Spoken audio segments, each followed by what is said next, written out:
December 15th, Clausen family countdown to Christmas. Cowgirl, 10 days till Christmas.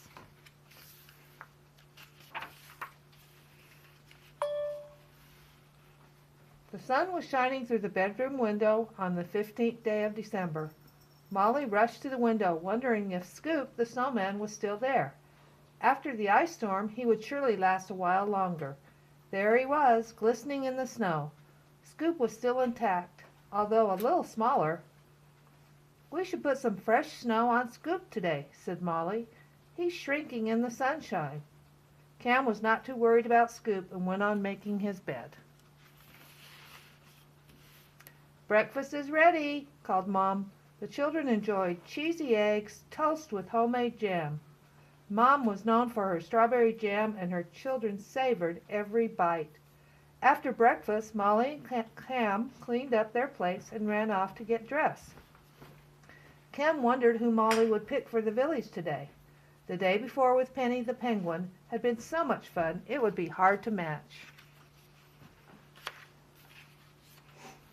"I think we should put some snow on Scoop before we go to the village today," said Molly.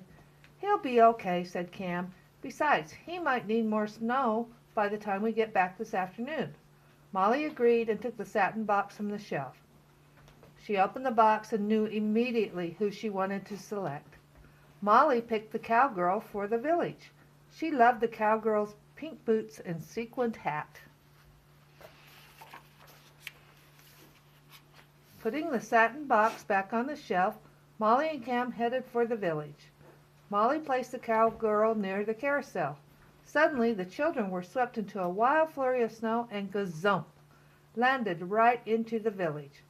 Molly, Cam, and the cowgirl all landed inside the carousel. They were each riding on a horse. The cowgirl looked very puzzled. "Why's this here fancy horse just going round and round?" she asked. "You're on a carousel," said Molly.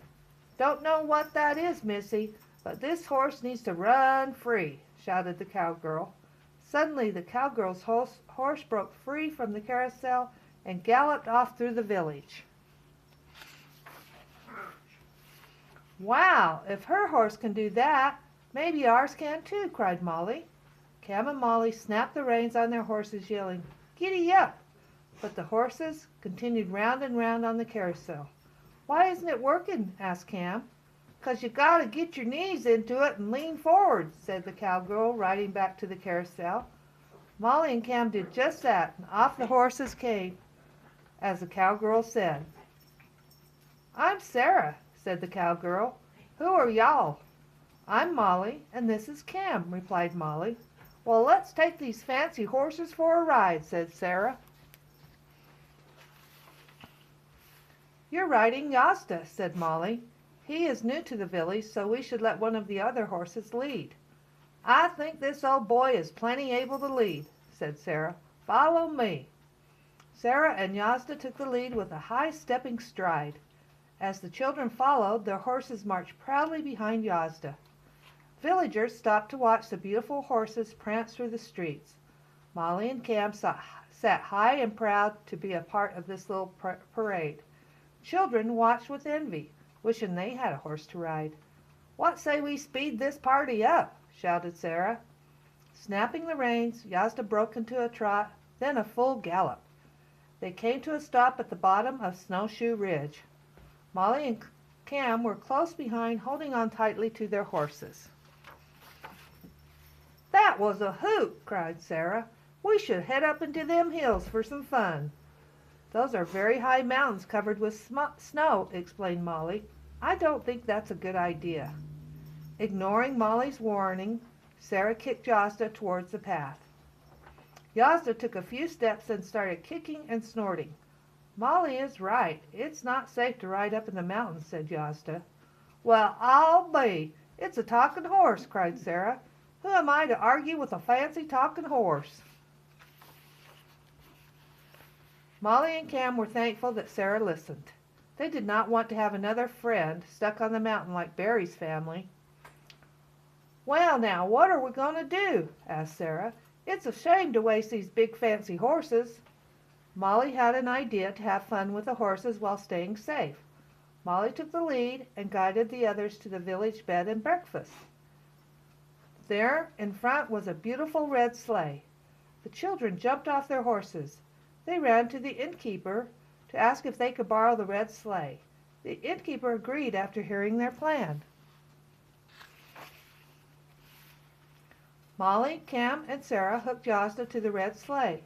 Riding through the village, they stopped to pick up as many of the children as the sleigh would hold. Laughter filled the air as the horse-drawn sleigh paraded through the streets. The blacksmith stopped the sleigh to put bells on Yazda. "Gotta have Christmas bells," he said.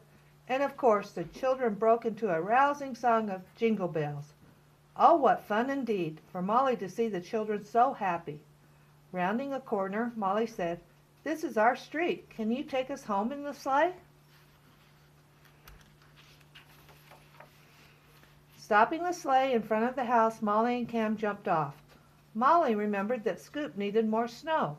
As she began to refresh her snowman friend, she heard the sound of others jumping out of the sleigh. Sarah and the children from the village all came to help refresh Scoop. In no time, he was as good as new. "Y'all are lots of fun. Can't wait to see you again," said Sarah. Molly and Cam thanked their friends and went inside, listening to the jingle bells as the sleigh drove off. "Did I hear sleigh bells?" asked Mom. Molly smiled at Cam. "Probably just the wind," she said. Molly and Cam went to sleep with happy thoughts of bringing joy to the children in the village. Molly was especially happy that Scoop got a new layer of snow. To be continued.